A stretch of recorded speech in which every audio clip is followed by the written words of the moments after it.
في اتم صحه وفي احسن حال.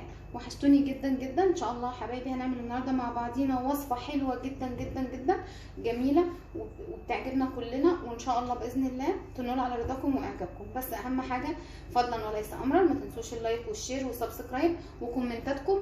وان شاء الله باذن الله الوصفه باذن الله سهله وبسيطه وبمكونات موجوده عندنا في البيت وبسيطه جدا وارخص من بنشتريها من بره. تمام.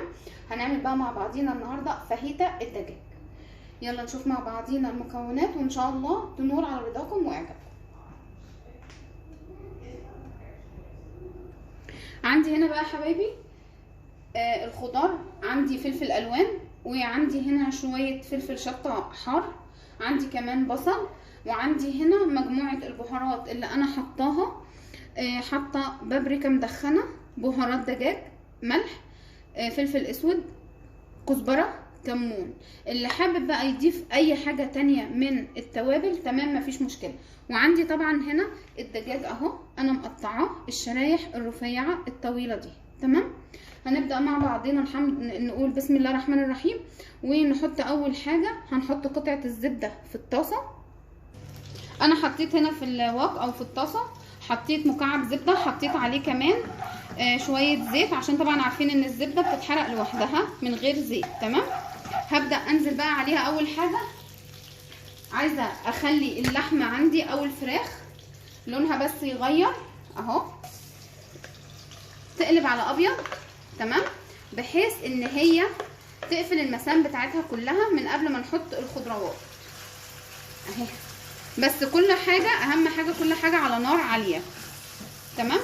نفضل مع بعضينا كده نقلب لحد لما الفراخ توصل للون الابيض، وبعد كده هنشوف هنعمل ايه. بس اهم حاجه نخلي الفراخ على نار عاليه عشان ما تنزلش الميه بتاعتها اللي فيها وتنشف.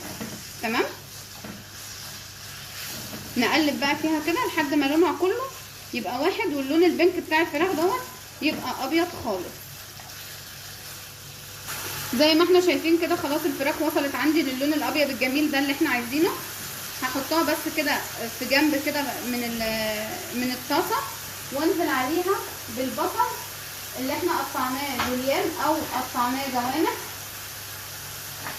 علشان هو اللي ايه عايزين ننزل بيه الاول. مش عايزه انزل بكميه الخضار كلها دلوقتي، انا هنزل بس بالبصل اهو كده.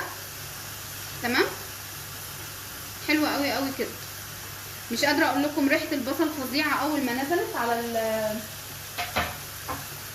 في الطاسه، خطيره اهو.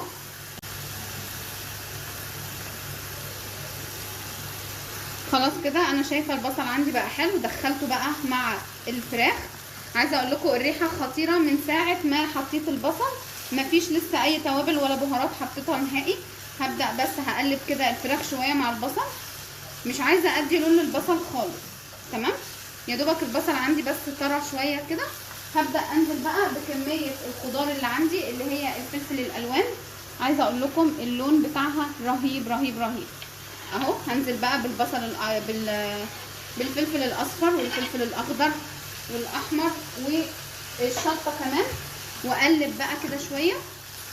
مش هننزل برضو بالتوابل دلوقتي الا لما اقلب كل الخضروات مع الفراخ والبصل. عايزه اقول لكم الالوان رهيبه والريحه تحفه وخطيره جدا جدا جدا. هبدا بقى انزل دلوقتي بكل البهارات ما عدا الملح. تمام. هسيب الملح شويه، يعني هنزل بكل البهارات بتاعتنا الجميله دي، لكن الملح مش هنزل بيه دلوقتي الا لما الاقي عندي الخضروات والفراخ استوت. اقوم بعد كده نازله على طول بالملح وتبقى اكلتنا خلصت. هيبقى فاضل حاجه بسيطه قوي قوي اللي هحطها دي بقى. بالنسبه بقى هنا انزل بالمكون السري بتاعي الخطير. اخر حاجه هحط شويه دبس رمان. عايزه اقول لكم ده بقى بيخلي اللون والطعم خطير. طبعا اللي حابب يحط بقى صويا صوص تمام برضو مفيش مشكله، ولكن انا مش حابه ان انا احط صويا صوص. انا حابه ان انا احط شويه دبس الرمان دوت، وبعد كده انزل بالملح، وكده تبقى فاهيتا الدجاج بتاعتي خلصت. عايزه اقول لكم تحفه، ريحتها ولونها بجد بجد حلوه قوي. تعالوا بقى ننزل بالملح وهنشوف لو احنا احتاجنا ملح كمان غير الشويه دول طبعا انا مش حاطه كتير، انا حاطه حبه بسيطه اهو. الريحه تحفه رهيبه بجد بجد، عايزاكم تجربوها وان شاء الله باذن الله تعجبكم. تعالوا كده اما نشوف، شايفين استوت خالص اهي خالص. تعالوا بقى اما ندوقها.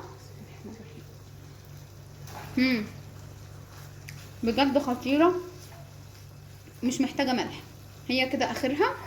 هنسيبها بس شويه كده مع بعضها، كل حاجه تاخد وتدي مع بعضها كده، وبعد كده اقدمها لكم ان شاء الله. كده حبايبي تكون وصفتنا النهارده خلصت. فاهيتا الدجاج عايزه اقول لكم تحفه طبعا. انتوا شايفين الالوان خطيره جدا، مش محتاجه اي حاجه تاني خالص، وريحتها رهيبه والطعم رائع رائع رائع. عايزاكم بقى تجربوه. اهم حاجه ما تنسونيش في اللايك وفي الشير وفي السبسكرايب، وان شاء الله باذن الله هنتقابل مع بعضينا في وصفه جديده من وصفاتي. كنت معاكم رانيا زياده من مطبخي. باي باي.